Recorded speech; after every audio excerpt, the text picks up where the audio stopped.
Pengiran.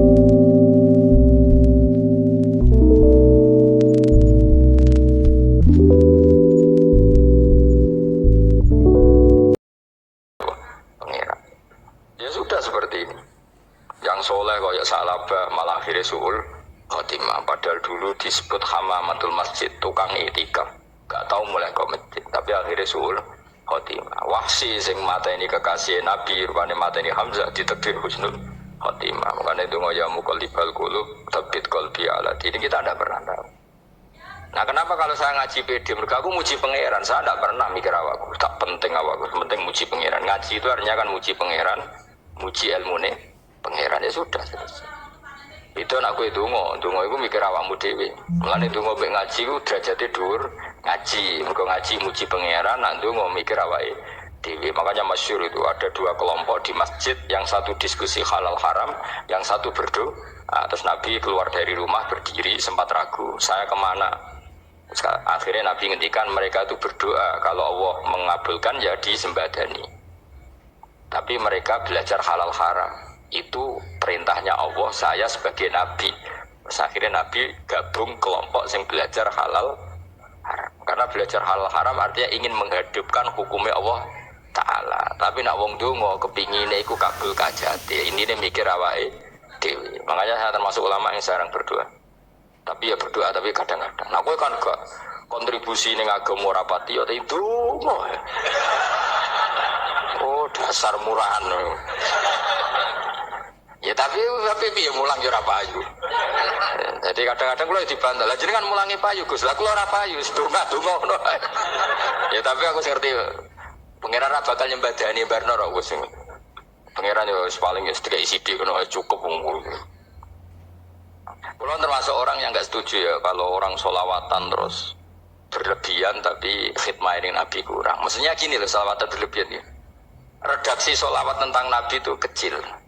Bukan sholawat jumlahnya enggak, redaksi tentang Nabi itu kecil, sementara tentang keinginannya itu saya ada suka. Saya suka sholawatan itu ya yang nyifati Nabi banyak, kemudian keinginannya kecil, itu bagus.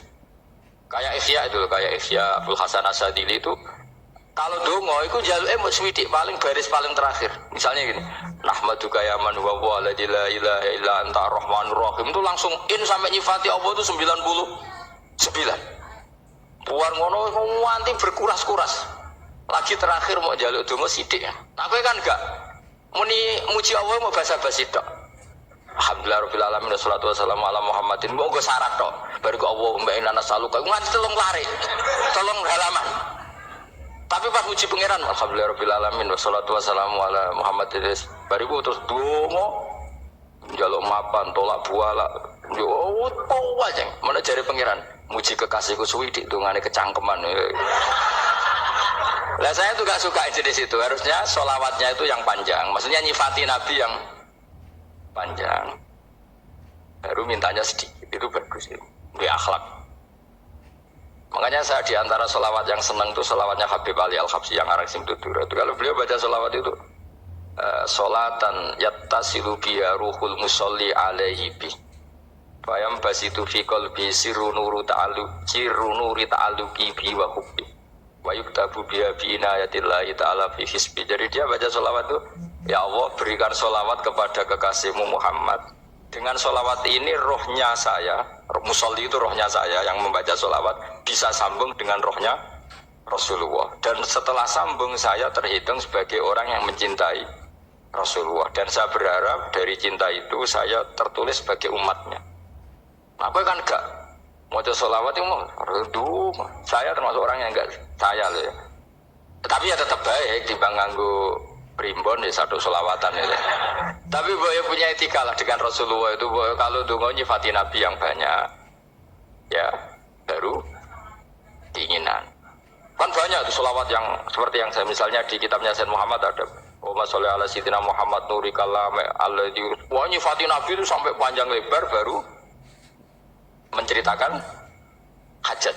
Kalau kamu kan enggak nyifati Nabi basa-basi, mau sidik kan. Malah kadang orang misalnya ala Muhammad. Kok ala Muhammad muni Sayyidina aja disoal. Dari kutungannya panjang. Saya termasuk yang enggak setuju. Karena itu menurut saya kurang etika. Makanya Rasulullah itu kalau berdoa, kalau sudah nyifati Allah, coba tak beri satu contoh saja doanya Nabi. Alhamdulillahi hamdan yuwafi ni'amahu wa yukafi'u mazidah ya Rabbana lakal hamdu kama yanbaghi li jalali wajhika 'azimi sultanik la nuqsi sana'an 'alaika anta kama asnaita 'ala nafsik. Itu sudah berapa itu nyifatinya? Itu belum doanya tuh. Nah kamu kan enggak Allahumma alhamdulillahirabbil alamin Allahumma ya Allah iki hajati wis gremeng titik seramu tuh tenan. Jangan gak bakat wali. Nah cara kula iku sisih dene. Kula yo sering ngamini dongane wong ngono tapi ning atiku amin itu maksudnya amin barno mawon Gusti. Nanti aku amin tapi amin ku barno mawon Gusti. Wong ora jelas ngono berarti. Jadi aku muni amin tapi amin barno maksudnya. Ya Allah barno amin ngono maksudnya. Jadi karena tadi setahu saya doanya para nabi, para wali itu memang seperti itu. Ya coba itulah doa tadi aja yang saya sebut itu berapa kalimatnya? Apa? Alhamdulillah hamdan yuwafi ni'amahu wa yukafi'u mazidah ya Rabbana lakal hamdu kama yanbaghi li jalali wajhika 'azimi sultanik la nuqsi sana'an 'alaika anta kama asnaita 'ala. Enggak terhitung pujian saya kepada engkau sebanyak engkau memuji pada diri engkau sendiri. Allahumma inni a'udzu biridhoka min sakhatika fi mu'afatika min uqubatika wa bika minkal. Allahumma sholli bi haqqi jabarutika wa bi khawsuka. Kan panjang sekali doanya wali-wali itu, tapi semuanya mensifati Allah. Bahkan banyak yang kemudian lupa enggak doa. Coba haji, doa haji itu coba. Labbaik Allahumma labbaik la syarika lak innal hamda wan ni'mata laka wal mulka la syarika lak. Wa ni'mat itu kan labbaik saya siap melaksanakan perintahmu ya Allah sa'dik. Engkau yang punya pujian, engkau la syarika lak. Itu malah enggak ada, jarang malah ada doanya. Itu kalimatnya talbiyah semua. Allahumma antal azil akram itu sudah seperti itu. Karena tadi al-mu'min yashghaluhu sana 'ala Allah min ayyakuna li nafsihi dzakiran. Mukmin sejati adalah sibuk memuja Allah sampai lupa jatah dirinya sendiri. Nah, kowe kan gak mujine Allah basa-basi dongane tenan. Itu jadi makhluk aneh, itu jadi hubungan mbek pangeran itu wong aneh. Ya tapi jangan rapakat wali, semuanya ikut detine, semuanya ikut. Ya dong ngono, kok mari wali kakean malah gak elit. Jadi, tapi saya mohon itu di sholawat itu usahakan jumlah paling enggak jumlah sholawatnya banyak, doanya sedikit. Paling enggak misalnya kamu tidak punya kalimat yang apa baik ya mau sholawat ping 100 juga ada salare, biar guling-gilingan apa. Kita menyebut kekasihnya Allah lebih banyak ketimbang kita menyebut hajat kita sendiri ya gitulah, paling enggak punya etika seperti itu ya. Kalau kamu enggak punya sehot-sehot sing keren, bacalah sholawat berapa? 100 terus cerita awam Gusti utang kula kathah. Mengke raja wis roh.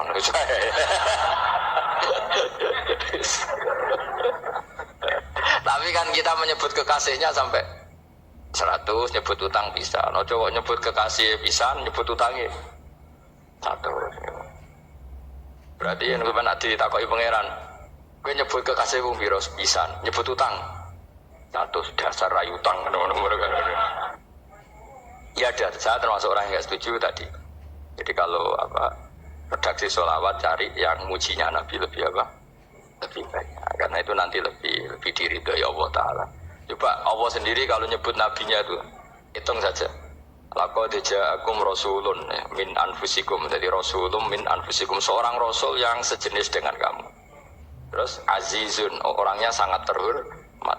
Alaihi ma'anitum, rasul ini siap menanggung apa yang kalian tidak mampu. Kowe ra bakat mlebu swarga barokah syafaate Nabi akhir mlebu swarga. Kowe ra kelar korban, Nabi tahu mengorbankan kita semua. Dokha Rasulullah bikabsai ini terus ada an ahli wa ada aman lam yudokhi min mati jenenge alihima anitum. Nabi menanggung apa yang kalian berat. Azizun, Nabi itu ali terus harisun alaikum, Nabi sangat berkomitmen menyelamatkan kalian. Haris itu keinginan yang berlebihan itu jenenge apa? Haris kiai kuno namanya ini ngungseng, keinginan yang over. Nabi itu sangat berkeinginan kita ini maslahat. Terus bil mukminina raufur. Allah yang super saja kalau nyebut nabinya nyifati sebanyak itu. Ada ayat lagi misalnya, Rabbana wab'ats fihim rasulam minhum yatlu alaihim ayatika. Muhammad itu siapa? Seorang rasul yang membacakan ayat-ayat Allah. Wa yu'allimuhum, seorang rasul yang mengajari mereka alkitab wal hikmah. Wa yuzakkihim, seorang rasul yang membersihkan akhlak-akhlak kita. Jadi artinya Allah punya tradisi kalau nyifati rasul itu banyak. Juga nyifati orang-orang sekeliling rasul. Makanya menurut saya madhab Syiah itu enggak pas. Karena Allah kalau nyifati Rasulullah itu jika nyifati orang-orang di sekeliling Rasulullah, dan itu dengan pujian, yaitu Muhammadur Rasulullah walladzina ma'ahu asyidda walal kufar ruhama'u bainahum tarahum ruk'an sujada yabtawuna fadlan minallahi warid wa nasimahum fi wujuhim min atharis sujud. Itu kan panjang sekali, dan orang-orang sekeliling Muhammad adalah begini. Kayak apa Allah muji para ashabu Rasulillah? Masa kita ikut kelompok yang menghina ashabnya Rasulillah? Makanya kita tetap madzhab ahli sunnah wal jamaah, yaitu mencintai semua sahabat. Karena Allah saja yang Tuhan mensifatinya dengan sehormat itu. Mensifati ashabu Rasulillah, disifati orang-orang yang saling kasih sayang sama orang mukmin. Tarahum ruk'an, sujud dan komitmen hidupnya untuk rukuk dan sujud. Si mahum fi wujuhim min asari sujud. Udah asari sujud harus diterjemah, nanti sensitif. Cuma setahu saya asar sujud itu nanti setelah di akhirat orang sering sujud itu jabahnya itu ada nurnya. Tapi kalau ada yang nafsirkan asari sujud itu warna tertentu ya semboy, itu sensitif. Yang jelas asari sujud itu ya sudah seperti itu. Seneng kamu kok hasut. Kowe nyen provokator, nah ono apa ya? Ada hal yang begitu terus mau berlebihan. Teke ya khisimun. Nah, kalau ada kepentingan pokoknya ayat si mahum fi wujuhim min athari sujud, bahwa dalam jabahnya itu ada asaris sujud. Itu masyhur kan, saya terangkan ya, tapi jauh sensitif loh, biasa wae. Suatu saat Rasulullah itu ngendikan begini, nanti saya kata Nabi akan nyafaati kalian semua. Sahabat-sahabat tanya, ya Rasulullah dengan sekian miliar orang bagaimana kamu mengenali kita? Saya ulang lagi, suatu saat saya nanti akan nyafaati kalian karena saya kenal kalian. Maksudnya di akhirat.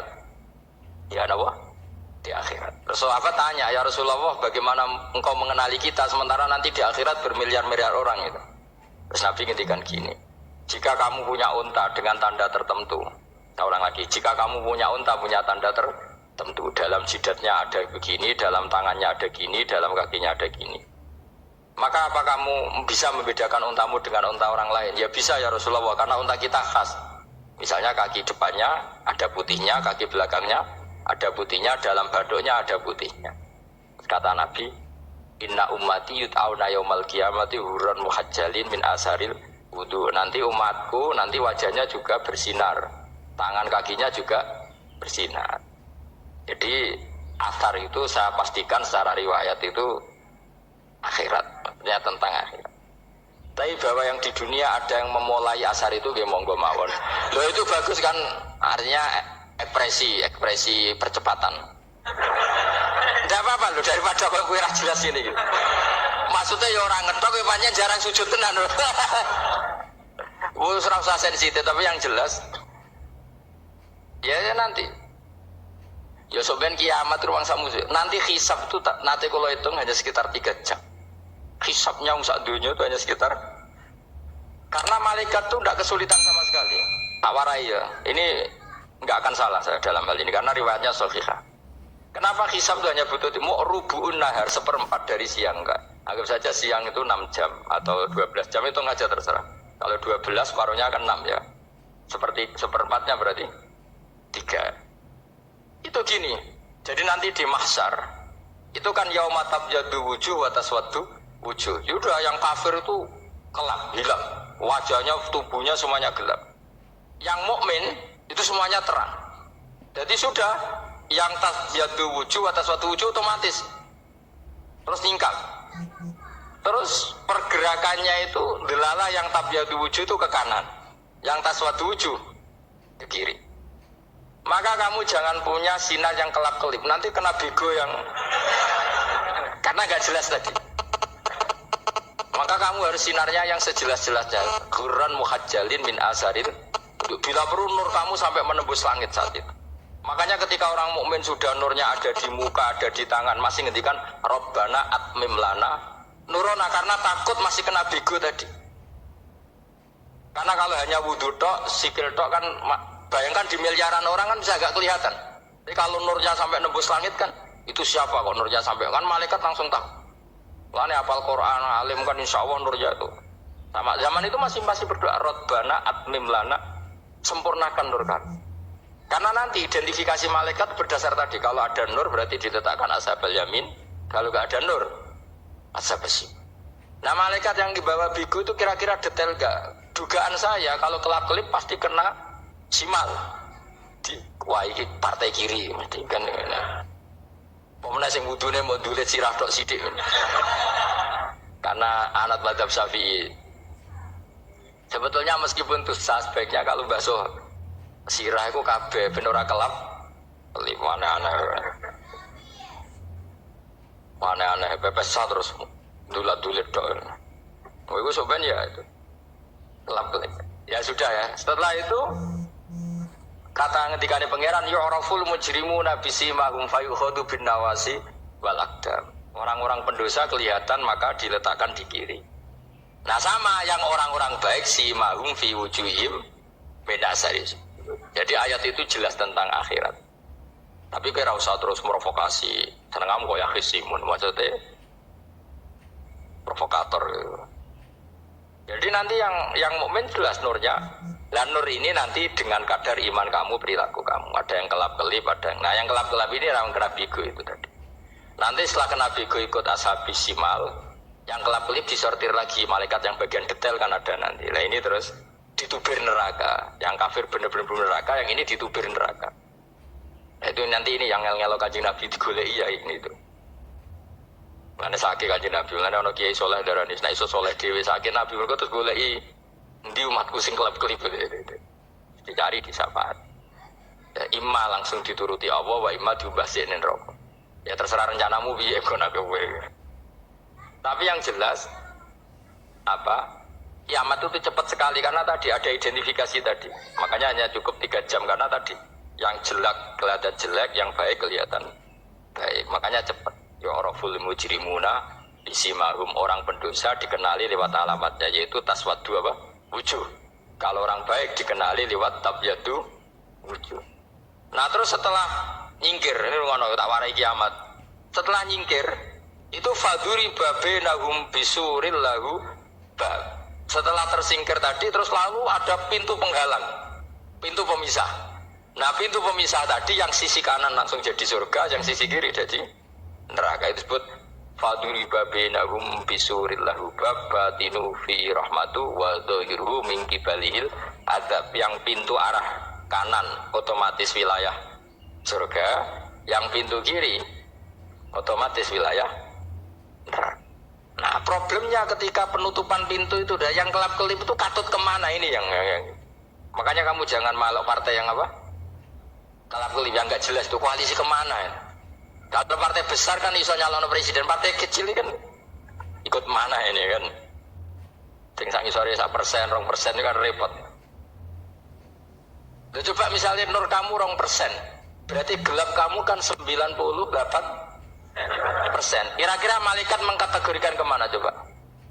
Ayo jawab. Gelap. Loh, kode semangat padahal itu bagian dari kamu. Kalau satu tubuh itu sinarnya hanya 2%, kira-kira kategorinya itu partai gelap, partai terang. Waduh semangat kok ya dulu. Berarti kegaruk kemana? Kiri. Tapi bisa saja malaikat cara berpikir gini. Tapi kok ada cahayanya ya? Padahal kata Allah, yang bercahaya ashabul yamin. Kan nggak ada bilang cahaya terang. Bisa saja malaikat, alhamdulillah berpikir begitu. Ya nanti kita rayu saja supaya berpikir ini kan yang penting ada cahaya. Kan Allah tidak bilang terang apa kelap-kelip. Ya mungkin saja asal ada cahaya dikategorikan lahu nur, punya apa? Nur. Tapi yang jelas saat itu pun yang sudah punya cahaya masih berdoa Rabbana atsmim lana nuruna, ya Allah saya mohon sekali nur-nur kami sempurna. Jadi ini saya bantu teman-teman yang hafid-hafid supaya tahu maknanya ya. Dan yang nggak hafid ya dengar ya. Kalau nur itu penting. Makanya Nabi itu kayak apa? Nabi itu orang super. Itu kalau ngetikan Muhammad almin fauqi nuran wa min tahti nuran wa an yamini nuran wa an simali nuran, sampai terakhir Nabi masih mendoa untuk dirinya waj'alli nuran, dan semua tubuh saya jadi nur. Jadi Nabi sudah gitu, ya Allah jadikan sisi depanku nur, belakang kami nur, kanan nur, kiri nur, terakhir itu apa? Waj'alni nuran, dan doa semoga semua tubuh saya jadi. Itu termasuk doa yang sering saya baca. Karena saya takut kelap-kelip tadi, ini bahaya ini kalau malaikat. Saya tidak tahu cara berpikir malaikat tadi. Apa ngitung 98% maka dikategorikan apa? Gelap. Apa dihitung nurnya saja? Wong instruksinya Allah kan yang ada nur ashabul yamin. Meskipun kelap-kelip kan punya nur. Ada tahu nanti ikut 2% ikut mana kalau di partai koalisi itu? Ikut yang menang biasanya, ikut yang apa? Ya paham ya, makanya saya mohon kalau wudhu itu usahakan sempurna, terutama wudhu sholat. Kalau nggak wudhu sholat itu sebaiknya nggak sempurna, supaya ada bedanya wudhu sholat sama wudhu tidak sholat. Rasulullah itu masyhur gitu ya, Rasulullah itu kadang tawaddu'a wudhu'an khafifan, wudhu yang sederhana, yaitu hanya sekali-sekali dan tidak sempurna. Ketika ditanya as-sholat ya Rasulullah, tidak. Misalnya saya habis makan mau tidur biasanya ya wudhu, tapi tentu tidak perlu sesempurna kayak wudhu sholat, biar ada bedanya. Rasulullah juga gitu, beberapa kali beliau wudhu tapi tidak sesempurna wudhunya untuk sholat. Masyhur itu di riwayat tawaddu'a wudhu'an khafifan duna wudhu'ihi di sholat. Tapi kalau wudhu untuk sholat asbaghul wudhu, menyempurnakan wudhu. Jadi supaya ada bedanya wudhu sholat dan wudhu tidak